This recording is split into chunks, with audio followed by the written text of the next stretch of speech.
3 years ago, my world cracked open. I lost my twin sister, my reflection, my mirror, to a silence that ran deeper than words.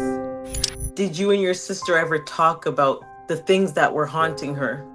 Oh, yeah. I know exactly why she did what she did.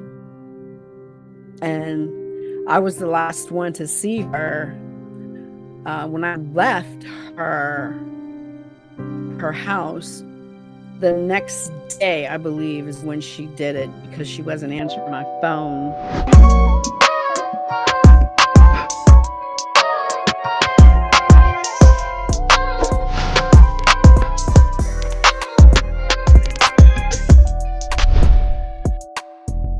And I remembered that when you talked about the forbidden Pepsi. And I want you to just go back to that chapter for me and that situation and break it down for our listeners, because a lot of them have been in that forbidden Pepsi situation. Well, in the story, I talk about how I had just waken up from a nap in the summertime. Probably it was, kind of late afternoon. You wake up and all you hear is the wind coming in from the outside, from the window that's open. Now, the wind's not heavy or anything, but it's open enough that you can see the leaves blowing, and I can hear the children playing outside. And I woke up, and I don't know how long I was asleep, and I was really thirsty. So I got up out of bed and went to the kitchen. I didn't even look to see if my mother was home, if my sisters were home, because it was a Saturday, and typically on Saturdays, my sister and I have our chore day, where we clean up the whole house. Have you guys done that? You just clean up one day. Every Saturday. Every Saturday. We did that, and even when it was really nice outside, we had to do it. So, of course, the nicer it was outside, the quicker we would get done. But my sister had a ritual after we got done that my older sister, she would play the 45 records. I'm dating myself here. The 45 records, and my sister loved to sing to the songs, and so the records. So she would hold a brush and use that as her microphone to play. And so I just remember that. I was looking forward to that happening that day. And like I said, I was really thirsty, so I went to the kitchen, went to the refrigerator, and as I opened up the refrigerator, the bottle was on the door, and I see it start to slip. And so I had to quickly catch it. And it was so important that I catch it, because I had one of my chores for that Saturday was to clean the kitchen. And I had to make sure that I cleaned that kitchen floor really, really good, because there's something my mother used to tell us. My mother used to tell my sister and I, when she would give us watermelon and we sit at the table and eating it, she'd say, make sure you get all those watermelon seeds, because they mutate into roaches if you leave them there too long. So you can imagine, we're like, oh my God, we're looking all over the floor for these watermelon seeds. So that day I paid close attention to make sure that there were no roaches on the floor that had watermelon seeds that had mutated into roaches. So that's how clean I cleaned this floor. And so I didn't want that bottle to fall, because that sticky caramel stuff would have been all over the floor. And I would have had to, oh my God, there's no way I was going to do it. And I sure couldn't ignore it. So I had to catch it. So I caught it. But as I caught it, I realized that, oh my God, this is Pepsi. This is my mother's Pepsi. My mother, we were children. We weren't allowed to have Pepsi. We could only have Kool-Aid. And I had Kool-Aid in the refrigerator in a pitcher, but it was something about that Pepsi. I just had to have that Pepsi. And so I didn't hear anybody in the house. I didn't even look at my mother's bedroom. I just figured, you know what? I'm going to go ahead and take a swig. See, at that time, Pepsi bottles weren't plastic. They were glass. And the top was not a screw-on cap. It was one of those caps you had to pry open with a bottle opener. And so it was opened already, but those jagged edges on there, all you do is pop it down, and it doesn't go down all the way, but at least it stops it from, I don't know. It wouldn't have even stopped it. It just maybe keeps the fizz in. Mm-hmm. So I knew if the bottle was on there that it was going to be fizzy. And I was thirsty. My mouth was dry. So I thought, I looked at the Kool-Aid. I looked at the Pepsi in my hand. I was like, oh, it won't hurt, right? My mother won't know. So I just decided to take a swig with the bottle cap still on. You just kind of hear the noise of this cold, acidic, bubbly. Oh my God, that Pepsi, it was so good, but I didn't want to drink too much. So I put it down. I was like, and I put it back on the door, and as I closed the door, my mother's face was standing right on the other side. And her eyes were like dilated, something fierce. They were really red. And her hair was done. I mean, it wasn't like done, but it wasn't like messy, like she just waking up.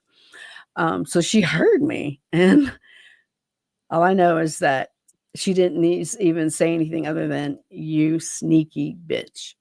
And the next thing I know, my head was rammed into and I say the into the sink, that place I had cleaned so acutely.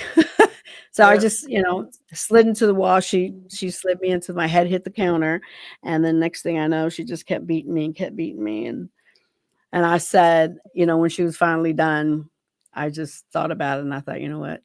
I wish I had chose that Kool-Aid instead. That's it.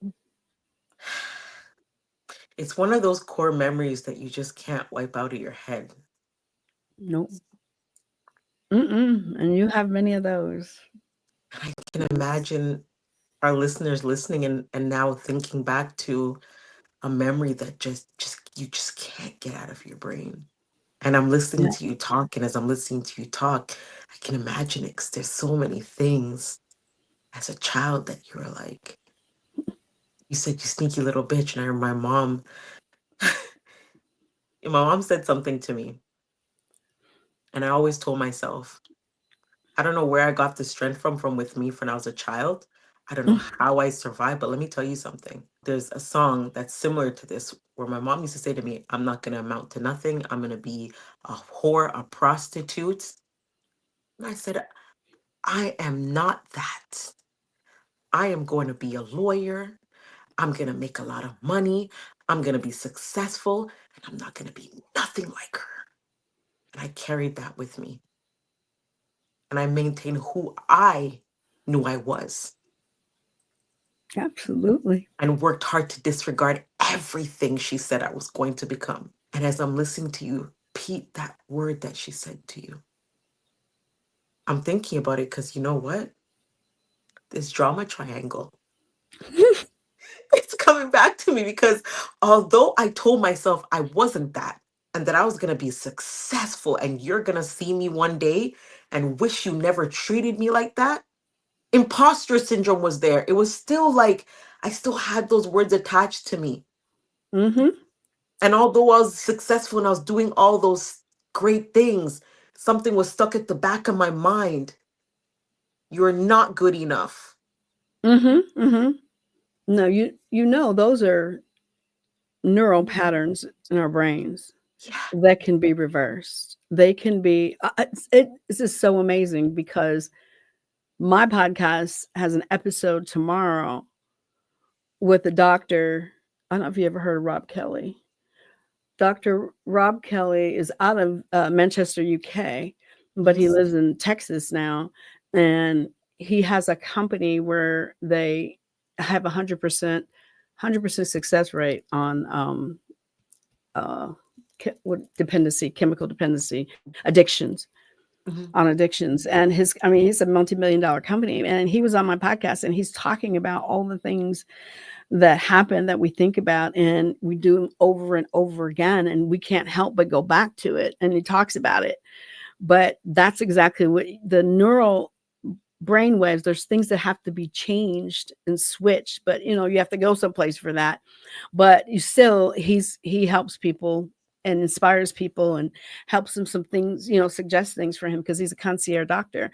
But oh my god, he says it's you don't have to continue to experience those things. The trigger will be a totally different trigger. It'll be the same trigger, but a different feeling once you've done that, so that you don't suffer from that trigger. I can give you an example.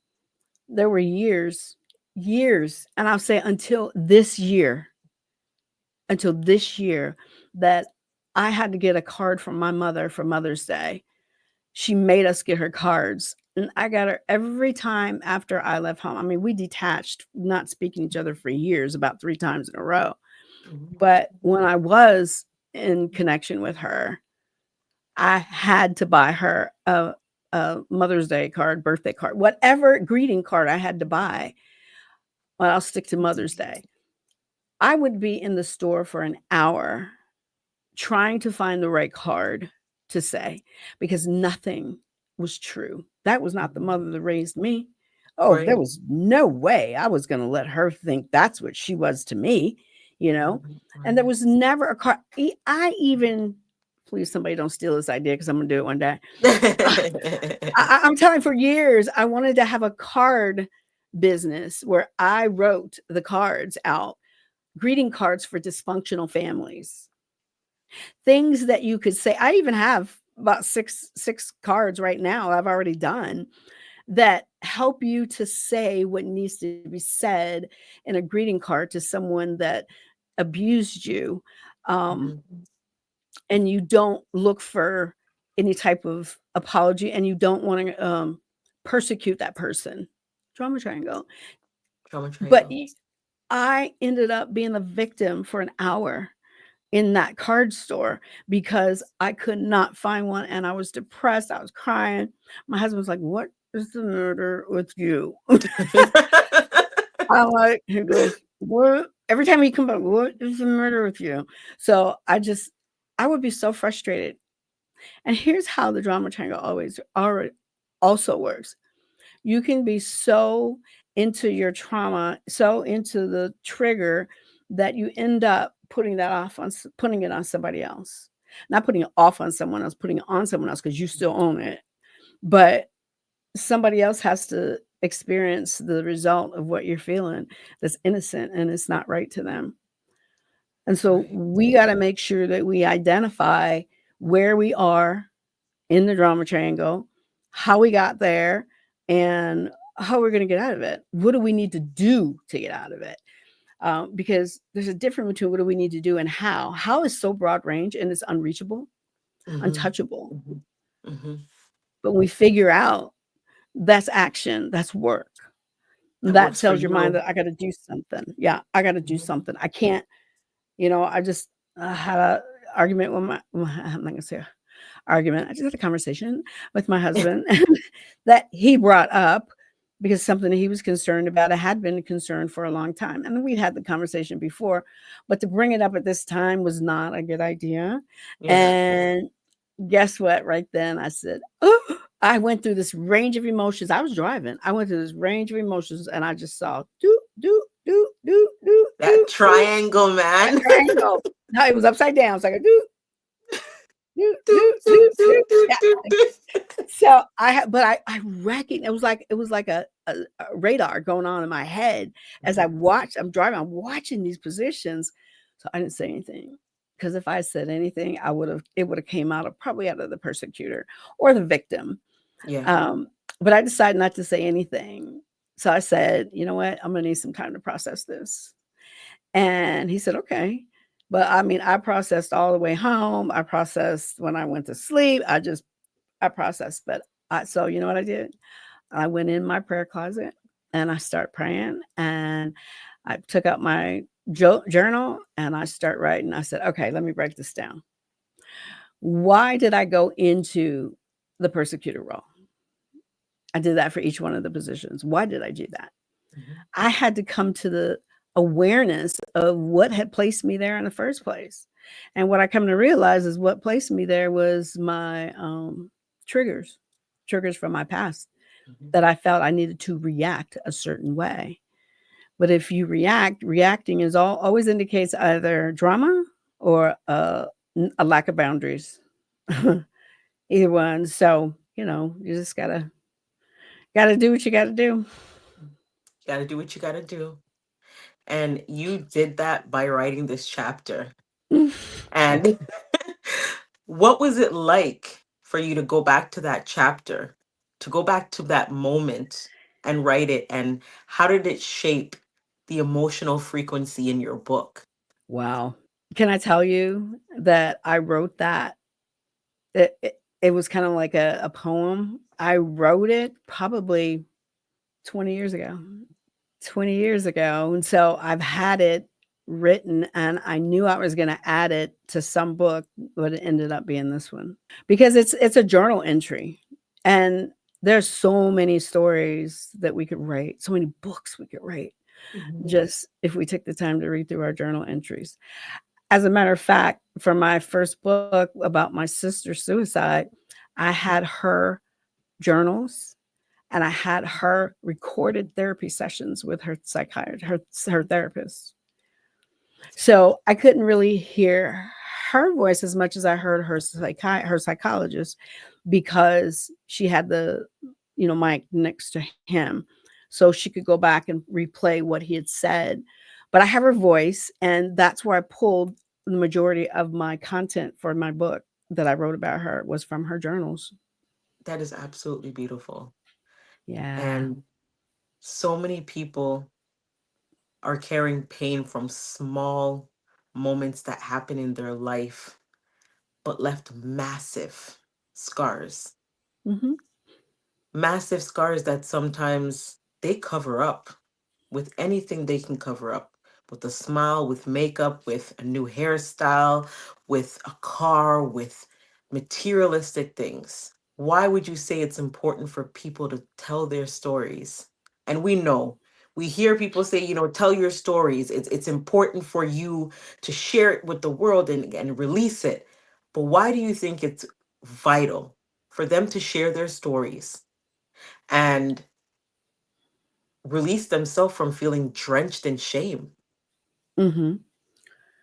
We don't hear what's inside of ourselves. We don't hear it until we let it out Mhm. because we can hear it one way. But once we say those words, we hear what we're saying, it kind of has a different impact than when it stays inside of us. Yeah. That's why that's why journaling is so important because you're getting your voice down on paper. And when you get Mhm. it down on paper, you can then go back and read it. That's like saying it out loud when you go back and read it. And honey, that's where your books are coming Mhm. from your heart, from your soul, from your experiences. Mhm. And and the thing about it, if we hold it inside, then we're being so selfish. We're being a victim. Yeah. Oh, there goes that drama triangle again. We're being, Traumatized.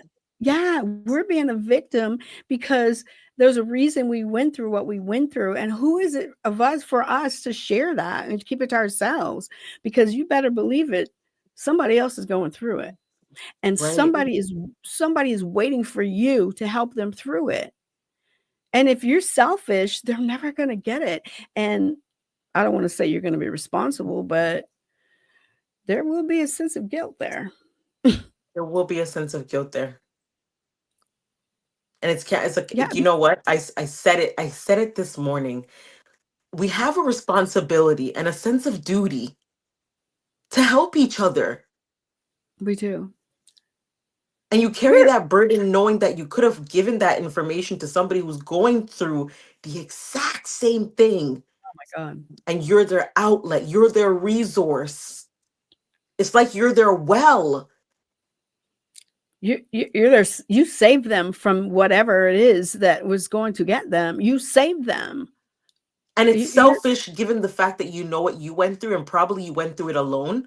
Why would you want to watch somebody else experience the exact same road alone?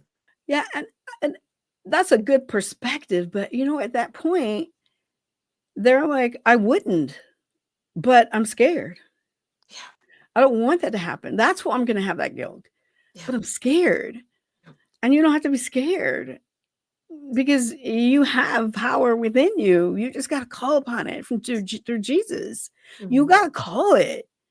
Build that relationship with him and say, you know what? Let him be your therapist for the next 6 weeks. It ain't even gonna cost you a copay. Right? Honey, let him That is counsel true. you. Hmm. Counsel you. It's the easiest thing to do. Not easy, but it's simple. It's Just simple. do it. You speak about trauma through the lens of sacred contract that Mm, reframes everything. What does that idea mean to you? And how does it shift the way somebody might begin to honor their healing path? Okay, Sacred Contracts was written, it was a book that was written by, was it Margaret? Margaret, um, anyway, I got it over, I forget, her name will come to me. But anyway, when I read this book, it's kind of like if you're stuck on religion, it's gonna sound like a cult. So I'm trying to put a disclaimer out there, but basically this book was written to help people understand how they arrived here on earth and what happened before they arrived on earth and why Mhm. they end up being in the situation that they're in, and that's based on a sacred contract. Sacred contract is what happens with your soul before you were even born. Your soul made a contract with different archetypes. That's where it comes in kind of mystical, but they call them Yeah. archetypes. And from the archetypes, in order for you to fulfill the purpose that your soul has to fulfill, you're going to have to be um, put in certain situations, have certain people in your life, be in certain people's lives, so that that contract can go through. You're going to need someone to help you. And in the book, I talk about an example of that, and that example is Helen Keller. And you all know the story about Helen Keller, but she was deaf and mute and due to a fever, and so she couldn't talk, she couldn't see, she couldn't hear, she was mute. And but in order for her to be the Pulitzer Prize human, what's the word I'm looking for? Anyway, for her to be the wonderful person that she became, Yeah. Yeah. that she had to be deaf, blind, mute, and all those things. And her teacher was going to be Annie Bancroft, Annie Sullivan. And Bancroft played the role, but Annie Sullivan was her mentor and would be her mentor and teacher for the next 30, 40 years. So it was just something that I believe when I remember I talked about being on different sides of the clock, different Yeah. perspectives. Well, when Mhm. I read that book, I switched places because I wanted to see what the other side may think, or to really consider the perspective. Now, from a spirituality standpoint, I know that I have to be very mindful that I don't allow anything, any way for the enemy to come through a crack in my spirit, in my Mhm. soul. And so I make sure that I do what I need to do. I pray about it. Like I said, test the spirit by the spirit, and the whole goal is to believe that there's a perspective that you haven't considered as to why you are going through the things that you go through, why you've gone through the things you've gone through, and why do you keep getting the same thing happening. It's just another perspective. Consider. I know for me, it helped me to realize that I have a purpose. It was predestined, right? And that I have a responsibility to fulfill that role. And whatever it is that comes my way on my path, I got to trust God that He's going to help me through it, and it's going to position me to do what He placed me on this earth to do. So that's how I marry the two. So for those of you who may say, I don't know about that, that sounds kind of, check the spirit by the spirit. Hey, I'm just telling you what he told me. Yeah. So Yeah. you got to consider other perspectives. Now, that doesn't mean to say you have to grab onto it. That just means say, okay, I get it. Yeah, I'll stick to what I'm doing, and that's fine. But it's a way to lay the foundation for what I'm talking about the drama triangle and the enemy's role in using that model as a tool to prevent you from fulfilling God's purpose for your life. Bam. Bam. That was beautifully summed up. Bam. Now, triangulation isn't just a concept. It shows up in our churches, our workplaces, and even in our closest friendships, Yep. because it was an awakening for me. And I must add, you have to buy a copy of her book Mhm. because it gives you a different perspective of life, Life. life That's as right. a whole, and the things that we go through and experience, and trauma. I love it. Okay. And now I'm like in this zone where now I'm analyzing everything. Drama triangle. This is drama triangle. I Now told you. I'm like doing a whole different other work in my life right now. So guys, seriously, listen, reach out, buy the book. Mm. You will not be disappointed. I kid you not. And I do not swear on anything that, that I don't love. And I'm telling you for a fact that you will be filled after Amen. reading this book and realizing and understanding for yourself what is triangulation Hmm. and what are some of the signs someone might be caught in a cycle Mm. that they don't know, that they know nothing about, they're not aware of, they're just living in guilt, not able to set these boundaries, trying Mm. to set boundaries with family, but people are telling them boundaries, that's not loving, because if your sister asks you to do this, why are you putting up these walls? That's family, or that's your friend from decades, or whatever the case may be. They got to learn the drama triangle because Mhm, what you just mentioned was persecuting. Everything in that was persecuting. Every time you try to bring someone down, you're not believing in that person. Once they understand this, they'll know exactly who they are to the people in their life and vice versa. Well, let's put it this way. They'll know exactly who the people are in their life and they'll be able to make a decision about what mhm, to do about those people and what boundaries to set externally. Because there's two types of boundaries you have to create. The first one is the most difficult one, and that first one is the internal boundary. And the internal boundary is the decision. I tell my clients all the time, you don't have a problem. You simply have a decision to make because that's all that is. And when you make a decision, what happens is you decided that you're not going to allow your heart to overrule your head and you're going to do this in a smart way. Because anytime you do it with your heart, it leads to very disastrous results because that's called a reaction. mhm, When you allow your head to rule over your heart, that means you are now allowing yourself to think through and strategize and use that brain in concert with your heart because you got to know what the situation is and be able to work it through. But mhm, once you do that, you'll know everything you need. You'll know everything you need to know to identify who people are and where they are and how to identify whether you are going into it when you have feeling of anxiety, when you can't sleep, when you even get physically ill. When mhm, you get physically ill, that means you've been putting up with it for far too long because it should never affect your health. Because someone will still be on this earth. You'll be gone because of your failing health, and they're not thinking anything about you. You ever notice how quickly people move on when people oh, die? yep, They move so quickly. I mean, it's they kind of move so like, quickly.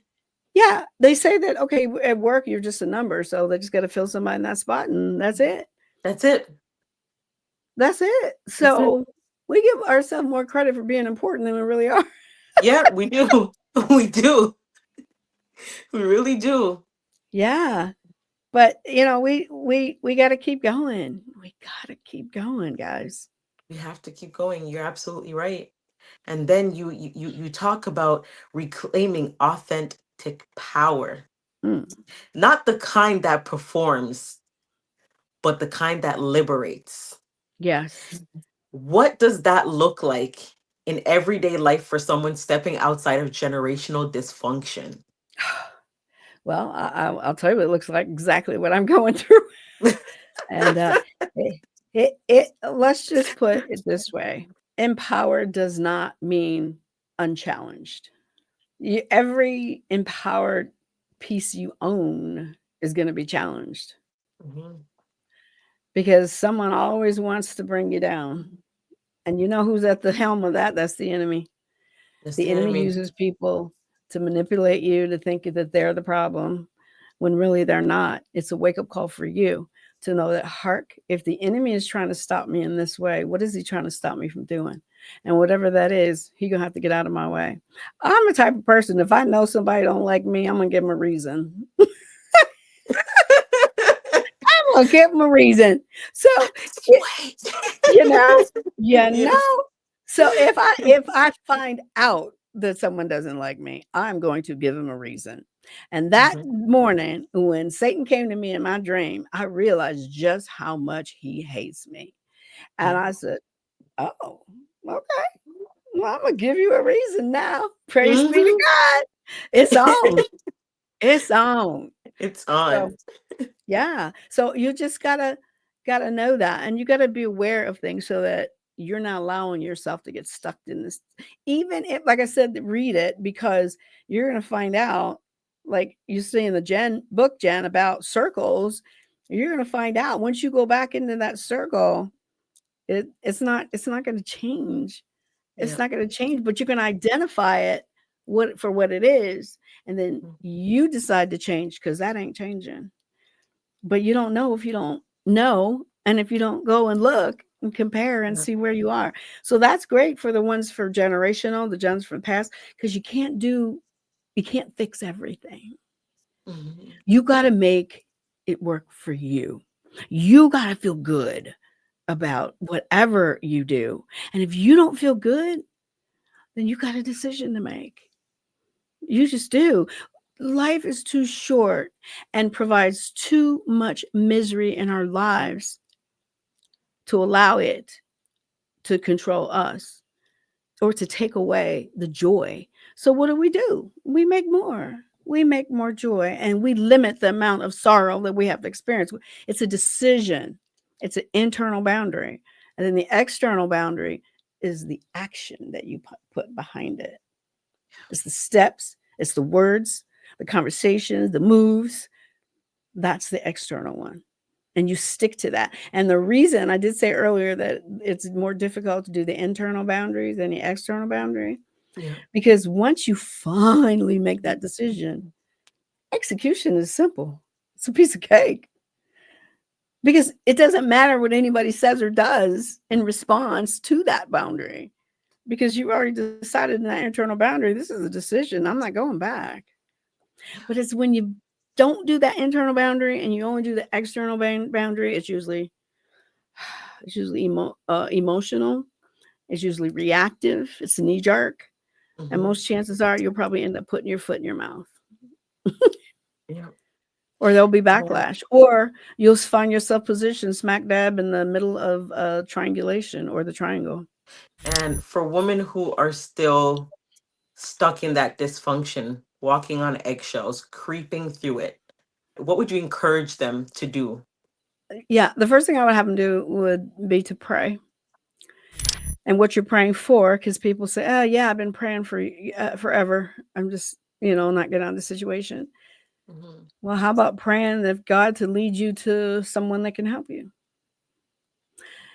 It could be a therapist. It could be a friend. It could be a coach. And a coach that's been through it, you know, Mhm. and find someone to do it with because you shouldn't do it alone.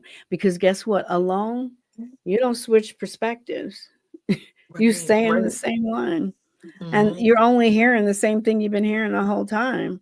Now, if you don't want to hear what somebody else has to say, then most chances are you're in the drama triangle. You're not open because you see there is a polar, bipolar. There's a polarity to the drama triangle, and that's the productive triangle. That's where in my book I teach you how to switch from the drama to the productive triangle, how to get yourself out of drama, how to get yourself out of mess without having to detach. That's another part that I teach on how to detach. There's four different ways to detach from someone.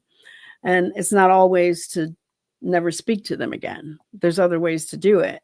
But you just got to get to the place where you say, I need to do something and make a decision. You're going to pray and ask God to lead you to someone that can help you, the right person to get you on the right track, even considering another perspective, and then work together on bringing that perspective to fruition. I agree with all of that. And you wrote your book different this time with purpose and meaning, I did. not looking for, book sales, not looking just for support, but Oh gosh, the book to be bought and received that's by the it. right people. That's it. That's it, Jen. That's it. What has been Or is there a powerful transformational response that you've received from anyone that's read the book and it has transformed their lives or helped them in a way where they reached out and said, Pam, Pam, Pam, Pam, let me tell you about this book? Yeah, no. You lie. Ah, No, I no, just gave you one. no, no, no. That was what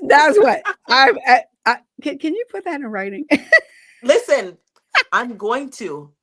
That is my next step. You are going to get a Thank review. You're going to be you. like, no, Jen. Thank you. And I say that because it just came out April 1st. It's been 6 weeks. And no, I have to send messages to people and say, "Have you read it? Have you Oh read no. it?" You Oh no, know? you're getting the review. It's you didn't even have to ask. I And appreciate it's funny, when I wrote my book, everyone, you're sending me messages in my DM, you're texting me, write the review, right? And you that. didn't have to ask because the book was amazing. It did something for me. No. And I Yeah, have to yeah. share that with the world. Yeah, yeah, exactly. Exactly. Let me see what she said. I got one and it said, oh yeah, this is a really good one though. It Okay, I'm says, ready. I started reading your book last night. It's very good. Thank you for being obedient to God and writing it. That is amazing. And Isn't that's that it. It's awesome? being obedient. Yes. It's being obedient and knowing that you did what God called you to do. You Exactly. did it. You Exactly. absolutely did it. And if every listener took away just one truth from this sacred conversation today, what do you hope that it is? That I am the apple of the God's eye. I am so important. I am the most important person. I am God's baby girl. He rocks me in his arms. And whenever I walk down the street, there are red rose petals spread across the ground for me to walk on. That's how special I am to him. I am daddy's girl. And when any of you that had a father that grew up and was a daddy's girl, I know some daddy's girl. I honor them, man. That is such a great relationship. Yeah, Oh, and I'm just like, yeah. but oh my God, if you have that relationship, imagine million times more that love coming from the Heavenly Father and what that means to you. You, I don't have a care in the world. You know what I say when I get in trouble? I'm going to call my daddy.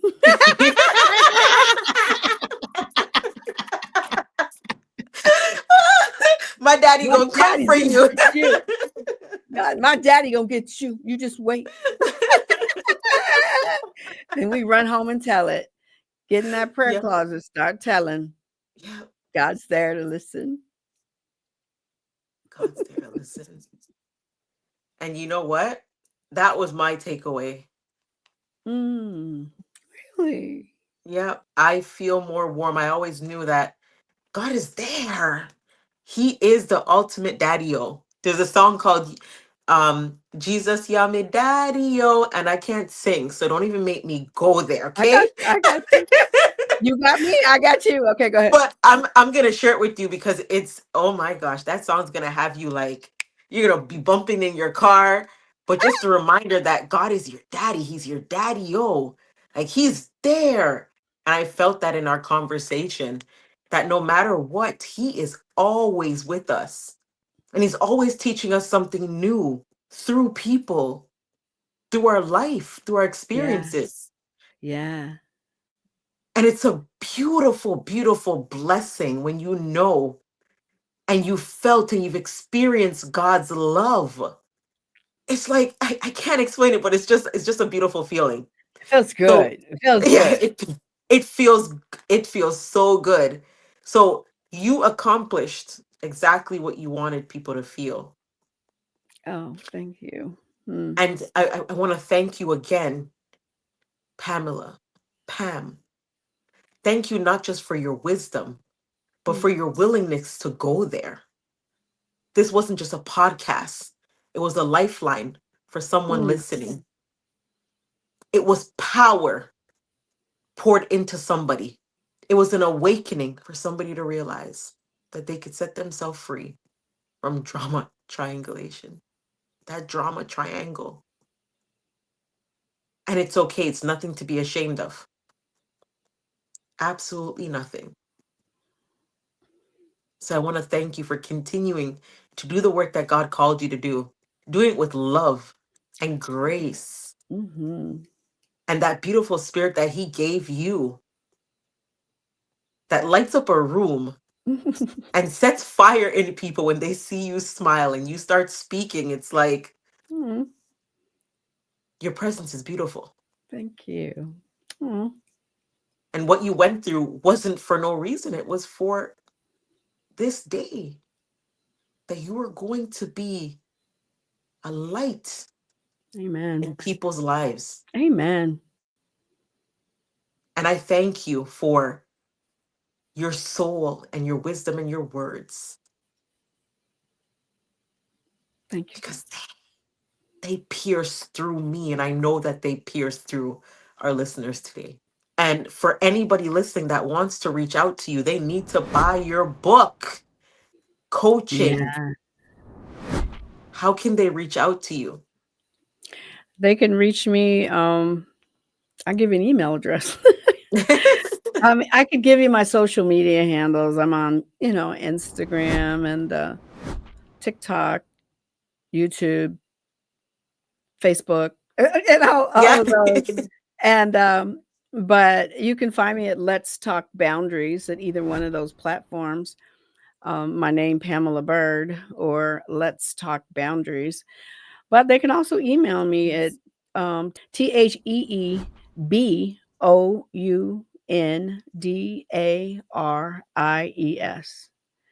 at gmail.com. TheBoundariesCoach at gmail.com. Guys, write down her social media links, her Let, email. let's talk boundaries. Let's Mm-hmm. talk boundaries because boundaries is a big thing. We've been allowing people to overstep our boundaries. We've been overstepping our own boundaries, our own internal boundaries. And it's time to stop. Absolutely. Boundaries eliminate the drama triangle. Simple. And I got work to do. I gotta eliminate these drama triangles that I just discovered that I have floating around still. I got Pamela, these triangles floating. right? I got all of these flying. I'm like, where did that triangle come from? Why are you shaped like that? You're upside down. You're crooked. So we got I work got to do. what's wrong We with got you. work to do, right? If you're gonna be a triangle, be a triangle. Right? Be a straight one too. That's right. That's right. Thank you so much Thank you. for Thank you so blessing and much. gracing my platform. Absolutely. I appreciate you, Thank you. and you are loved. And you are loved, Jen. Thank you.